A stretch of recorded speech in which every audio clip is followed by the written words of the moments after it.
Assalamualaikum warahmatullahi wabarakatuh. Selamat pagi.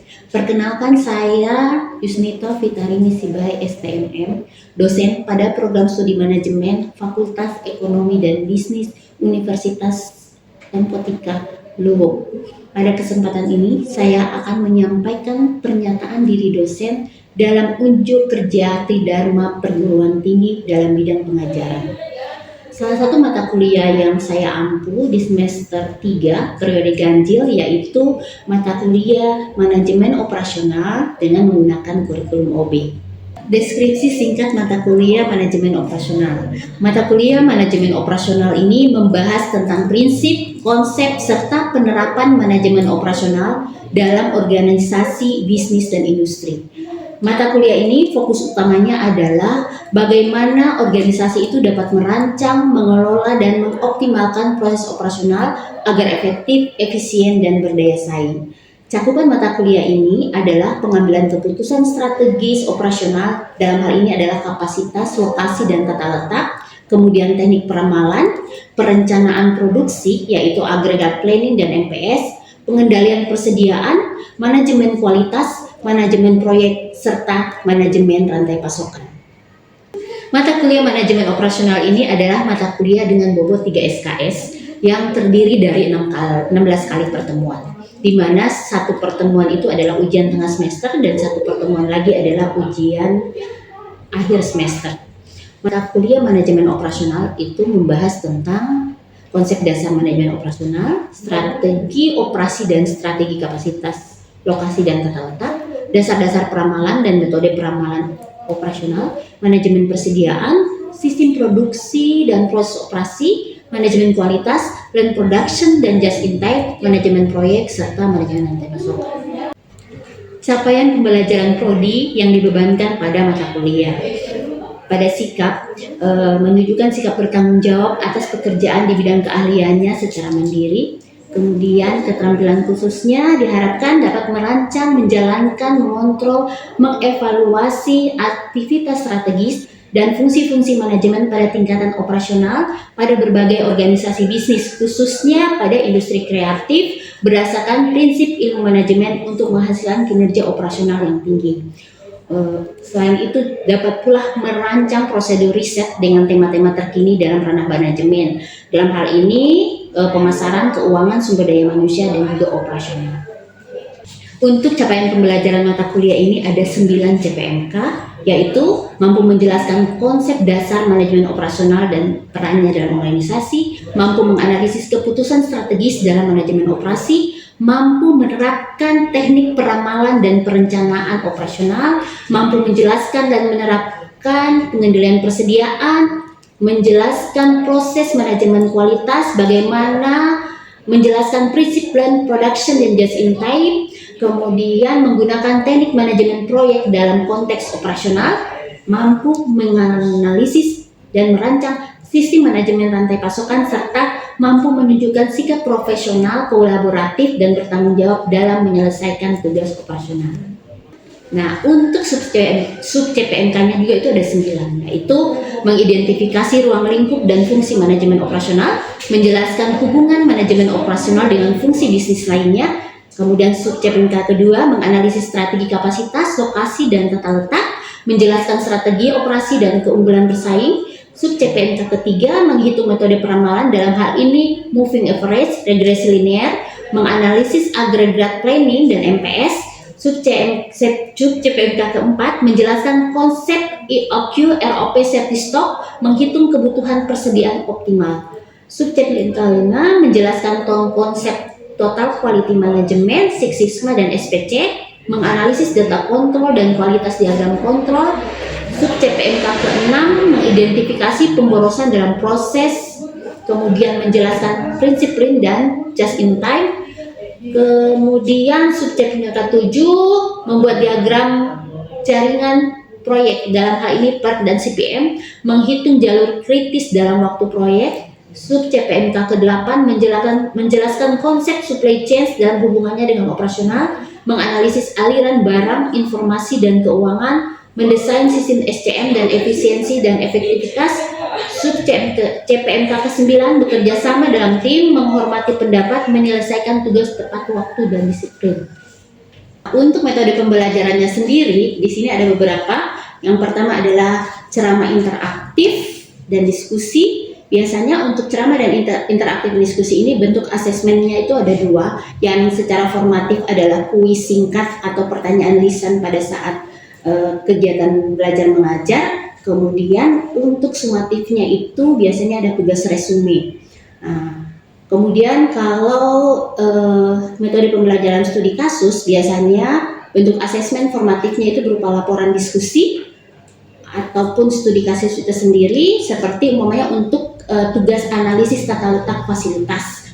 Nah, kemudian kalau untuk proyek peramalan dan persediaan, metode pembelajaran itu nanti adalah ceramah, latihan, studi kasus dengan bentuk asesmen formatifnya itu refleksi dan evaluasi diri. Kemudian kalau sumatif itu dia PJBL dan juga studi kasus atau simulasi kebijakan persediaan. Ada juga kita membuat diskusi kelompok atau problem solving.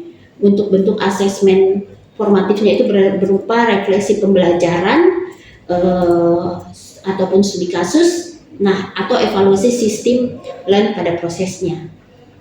Untuk referensi materi pembelajaran saya menggunakan pustaka utama dan juga pendukung. Untuk yang utama itu adalah buku dari Heather Render, Operation Management Person Education, kemudian dari Krajarski, Malhotra, dan Richman, Operation Management Process and Supply Chains. Kemudian yang untuk pendukungnya buku dari Russell RS dan Tyler, Operation dan Supply Chains Management. Kemudian Asauri, Sofian, Manajemen Produksi dan Operasi yang diterbitkan oleh Fakultas Ekonomi Universitas Indonesia, serta juga tak lupa dari jurnal-jurnal yang berkesesuaian.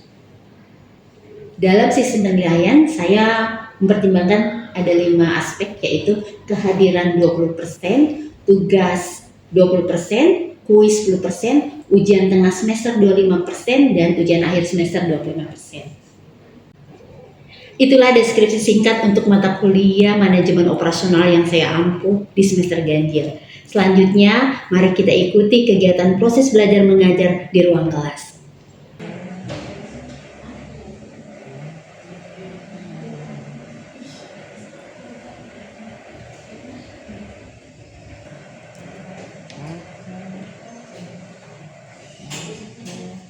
Sebelum kita mulai perkuliahan pada siang hari ini, Ibu izin ya membuka dengan sebuah pantun.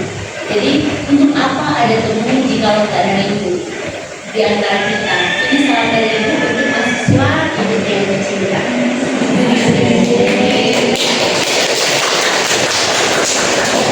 Assalamualaikum warahmatullahi wabarakatuh.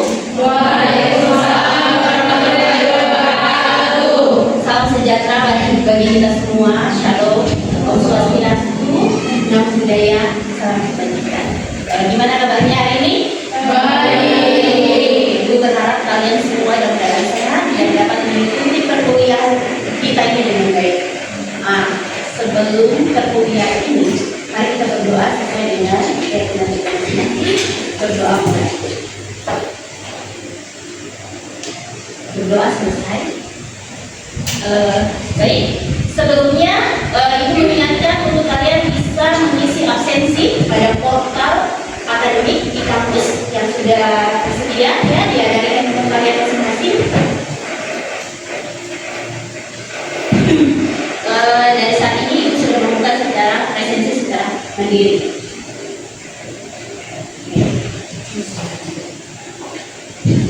Minggu lalu itu kita sudah membahas tentang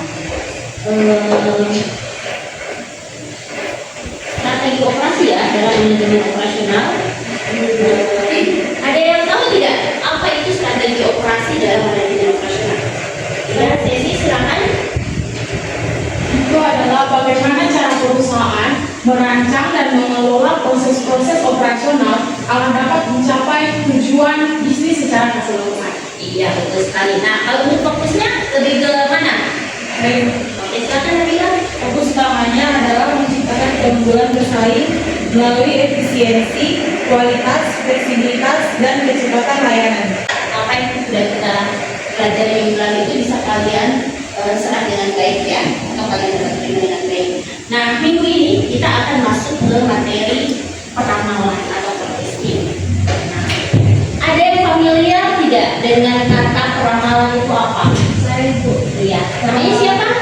Ya, Silakan. Peramalan itu apa? peramalan itu kayak yang memprediksi masa depan, contohnya memprediksi cuaca. Contohnya memprediksi cuaca boleh. Terus apa lagi? Ada yang tahu? Baik. Nah, kalau orang awam itu kan biasanya mereka familiar dengan peramalan itu diasosiasikan seperti paranormal kan ya. Nah, jadi apa yang belum kita ketahui, kita prediksi atau kita ramalkan.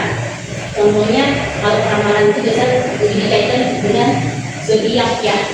Nah, kan kalian pasti sering juga ini ya, pasti buka ramalan bintang dari berbagai macam bintang yang kalian punya ya. Nah, itu dia. Tapi kalau di sini kita akan lebih mendekatkan lebih kepada kayak pengambilan keputusan.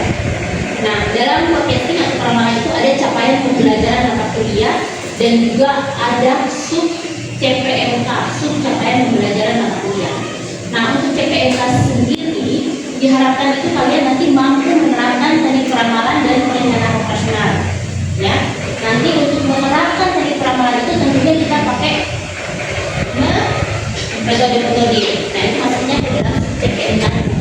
Di sini kita akan menggunakan metode peramalan dengan yang namanya moving average dan juga regresi linear. Kayaknya ini sudah familiar ya, karena pada saat statistik kalian sudah belajar kan tentang materi moving average dan regresi linear. Kemudian ada lagi menganalisis agregat planning dan MPS atau yang kita kenal dengan master production schedule. Kalau dalam bahasa Indonesia ini adalah jadwal produksi unit. Nah, ini kita sekarang masuk ke definisi peramalan. Jadi peramalan itu di sini tadi bukan sekedar untuk meramalkan zodiak namanya atau apa, tapi dia lebih kepada seni dan ilmu memprediksi. Sekarang kita akan membahas tentang peramalan atau forecasting. Jadi kalau tadi kita sudah membahas definisi peramalan secara umum, sekarang kita lebih pendekatan secara ilmiah. Nah, di sini peramalan atau forecasting itu adalah seni dan ilmu memprediksi peristiwa-peristiwa masa depan kalau menurut Brendan Fraser ya. Nah, peramalan itu biasanya kita memerlukan pengambilan data historis dan memproyeksikannya ke masa depan dengan beberapa model matematis. Bisa jadi berupa prediksi subjektif dan intuitif tentang masa depan, atau peramalan bisa mencakup kombinasi model matematis yang disesuaikan dengan penilaian yang baik oleh seorang manajer. Nah, kenapa dia dinamakan seni? Karena dia pakai intuisi. Biasanya kan seorang manajer itu untuk memprediksikan atau meramalkan jumlah produksi atau berapa produk yang harus kita produksi, itu dia pakai intuisi dari berdasarkan pengalamannya sebagai manajer operasional contohnya. Nah, kemudian kita pakai ilmu. Ilmu itu biasanya dari mana? Dari data. Data produksi ya. Pokoknya kita ingin memproduksi barang produksi sabun mandi. Biasanya kebutuhan untuk tahun ini itu kita bisa proyeksikan dari pengalaman atau data produksi dari beberapa tahun terakhir. Jadi dia combine antara data historis dan juga intuisi. Ya, sampai sini bisa dimengerti? Bisa. Baik.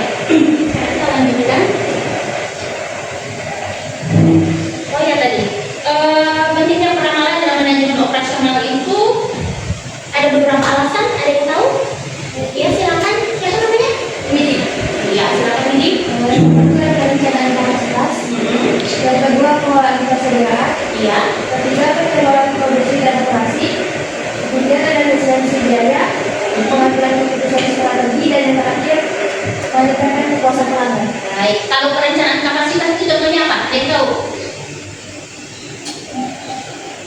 Biasanya kita mendesain apa kalau dalam perencanaan kapasitas? Tenaga kerja, kemudian mesin yang kita gunakan, berapa unit, kemudian waktunya, ya, seperti itu. Kan kita masuk ke dalam klasifikasi peramalan menurut waktu. Jadi kalau peramalan menurut waktu itu ada 3, ada peramalan jangka pendek, ada peramalan jangka menengah atau intermediate, ada peramalan jangka panjang. Untuk peramalan jangka pendek itu biasanya rentang waktunya 1 tahun atau di bawahnya, dan biasanya itu sekitar 3 bulan. Peramalan ini digunakan untuk biasanya merencanakan pembelian, penjadwalan kerja, kemudian juga tenaga kerja dan juga kebebasan kerja. Nah, kalau untuk peramalan jangka menengah atau intermediate itu biasanya jangka waktunya dari 3 bulan sampai 3 tahun. Apa saja itu? Biasanya bermanfaat dalam perencanaan penjualan, perencanaan anggaran produksi, kemudian anggaran kas, dan juga menganalisis berbagai rencana tata operasi, ya. Nah, yang terakhir itu ada peramalan jangka panjang. Nah, kalau jangka panjang ini biasanya dia lebih dari 3 tahun, jadi dia 3 tahun atau lebih dalam merencanakan produksi, kemudian biasa kita menentukan lokasi fasilitasnya, ataupun penelitian serta pengembangan. Nah, kalau untuk jenis ramalan itu ada 3, ada ramalan ekonomi, ada ramalan teknologi, ada ramalan kalau ramalan ekonomi ada yang tahu seperti apa? Biasanya kita meramalkan apa? Biasanya itu untuk meramalkan bisnis dengan memprediksi tingkat inflasi. Nah, itu dia termasuk ke dalam ramalan ekonomi. Atau suplai uang dalam permulaan perumahan. Kan dalam perencanaan awal itu biasanya suplai uangnya berapa, nah itu pakai ramalan ekonomi. Kalau ramalan teknologi biasanya dia lebih identik dengan tingkat kemajuan teknologi, ya. Dan kemajuan teknologi biasanya kan kalau kita ingin melahirkan produk-produk baru itu kita menggunakan teknologi yang baru untuk mengefisiensi, ya. Kemudian ada ramalan permintaan. Kalau ramalan permintaan itu biasanya untuk apa? Untuk produk dan jasa, ya, jadi dia untuk produk dan jasa, atau bisa juga untuk ramalan penjualan, produksi, kapasitas, ya. Nah, untuk pendekatan ramalan itu ada 2, ada pendekatan kualitatif atau subjektif, dan ada peramalan kuantitatif. Selanjutnya kita masuk ke dalam teknik peramalan kualitatif dan kuantitatif. Jadi kalau tadi ada 2, kalau kualitatif dia itu seperti juri dari opini eksekutif, ya. Dia lebih kepada intuisi biasanya kan, ya. Kemudian gabungan tenaga penjualan atau kita gunakan metode DLP dan juga survei pasar konsumen atau market survei. Sedangkan kalau metode peramalan kuantitatif kita pakai data, ya. Pengolahannya itu bisa berupa model seri waktu, bisa ada rata-rata bergerak atau dinamakan dengan average. Ada lagi metode exponential smoothing, proyeksi trend, dan juga regresi linear. Ini familiar sekali, ya, regresi linear. Baik, selanjutnya ini ada contoh tentang perhitungan metode rata-rata bergerak. Jadi rata-rata bergerak itu adalah jumlah permintaan data N periode sebelumnya dibagi dengan N, di mana N itu adalah jumlah periode dalam rata-rata bergerak. Misalnya 4, 5, atau 6 bulan secara berurutan untuk rata-rata bergerak 4, 5, atau 6 periode. Contoh di sini kita lihat adalah alat pemotong rumput di Bose Hardware Store ditunjukkan di kolom tengah dari tabel di bawah ini. Nah, dia akan bergerak muncul di sebelah kanan. Jadi ini kan ada penjualan dari Januari sampai Desember kan, ya. Jadi penjualan aktualnya adalah dari 10, 12, dan seterusnya. Kita akan mencari nilai rata-rata bergerak tertimbang 3 bulan. Berarti kita pakai datanya adalah 3 bulan. Dari mana itu? Dari Januari, Februari, dan Maret. Jadi angka 10, 12, dan 13 dibagi dengan 3.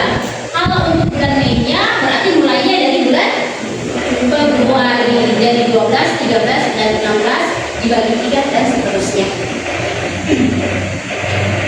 Nah, selanjutnya ada peramalan di sektor jasa. Nah, peramalan di sektor jasa itu berbeda dibandingkan dengan sektor manufaktur ya. Karena kenapa? Karena permintaan paling bersifat dia tidak teratur dan juga dipengaruhi oleh faktor-faktor khusus seperti hari libur, cuaca dan waktu dalam sehari. Ini ada contohnya. Biasanya tukang cukur itu dia ada lonjakan pelanggan itu ada di hari Jumat dan Sabtu. Ada yang tahu kenapa? Karena orang-orang kerja itu mereka itu pada hari itu, jadi mereka akan akan cukur rambut itu pada hari itu. Atau toko bunga, biasanya permintaan banyaknya bunga itu adanya di hari libur, malam minggu ataupun di hari Valentine ya. Oke. Kalau ini lagi apa di sini, restoran fast food memerlukan peramalan yang sangat rinci, bahkan hingga tingkat jam per jam, karena permintaan sangat bervariasi dalam satu hari. Kalau restoran biasanya di jam berapa dia banyak permintaan meningkat? Saat makan siang dan jadi sampai sini kita bisa tahu ya kenapa perbedaan antara peramalan manufaktur dan juga dalam sektor jasa. Nah, oke. Ini ada tugas ya, tugas dari Ibu Bang Mulia itu berupa studi kasus yang silakan kalian buat. Jadi PT Damai Sentosa adalah perusahaan baru yang akan meluncurkan produk makanan baru yang berbahan baku rumput laut. Nah, dikarenakan produk ini masih baru, maka belum ada data historis penjualan. Manajemen ingin mengetahui seberapa besar potensi pasar dalam 6 bulan pertama peluncuran produk, metode apa yang paling tepat digunakan untuk peramalan dalam kasus ini, jelaskan alasan pemilihannya. Silakan dibuat tugasnya dan dikumpulkan pada portal akademik di kampus ya. Nanti pada tugas di hari ini paling lambat pukul 5 sore. Bisa? Bisa. Dari penjelasan tadi ada yang mau ditanyakan? Mungkin saya Ibu. Ya silakan. Terima kasih kesempatan berikan kepada saya. Tadi kan Ibu sudah menjelaskan tentang moving average. Nah, yang menjadi pertanyaan saya di sini Ibu, peramalan menggunakan regresi linear bisa tolong dijelaskan itu terkait peramalan menggunakan regresi linear itu seperti apa Ibu? Iya. Baik, tadi pertanyaannya tentang regresi linear ya. Jadi biasanya regresi linear itu digunakan pada saat kita meramalkan penjualan terhadap dalam 1 tahun. Jadi dari Januari sampai dengan Desember. Nanti kita akan plot ke dalam grafik. Jadi dapat kita bisa tahu fluktuasinya seperti apa.